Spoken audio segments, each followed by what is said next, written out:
Hi, pathologyelective.com. My name is Dr. Jaclyn Rudzinski. I am a private practice pathologist in Dallas, Texas. I practice in a group that covers a tertiary care hospital, and all of the pathologists in my group practice AP, CP, and then a lot of us are board certified in a subspecialty. As a medical student, I definitely did not get any kind of exposure to private practice, definitely not to private practice pathology.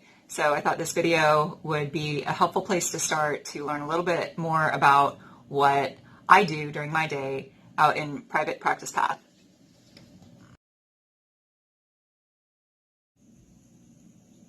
Okay, let me tell you a little bit about what I actually do during the day. I have an office where I have a microscope and a computer set up at my desk, and the pile of slides right here behind me, wow, that was harder than I thought.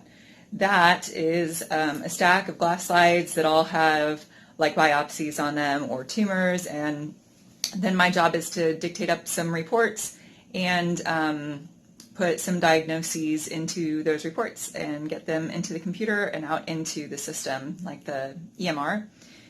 So that's most of what I'm doing during the day.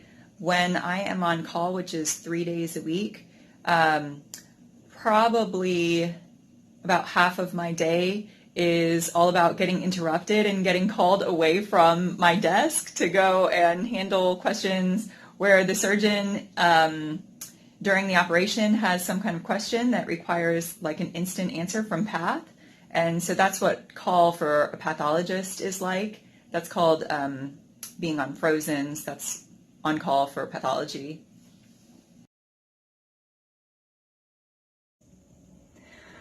Okay, so what is the big difference between private practice pathology and academic pathology? So I think probably the biggest difference is that I don't have medical students and residents rotating with me full time. I do still feel like I'm doing a ton of teaching and a ton of learning. So I do a lot of our tumor boards.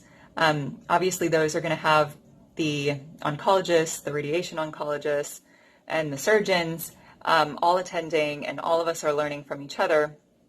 I also have PAs and histotechs and cytotechs along with the CP techs that are all asking great questions all the time. And once you're an attending pathologist, you are the go-to person for all of those questions. So a lot of times I'm able to answer them, but on the occasions that I'm not able to, I'm always learning from them. And then of course, with all of my patients represented by all of those slides, if there is a diagnostic question that I'm not able to answer all by myself, then I'm looking it up and showing colleagues, and so I'm learning that way.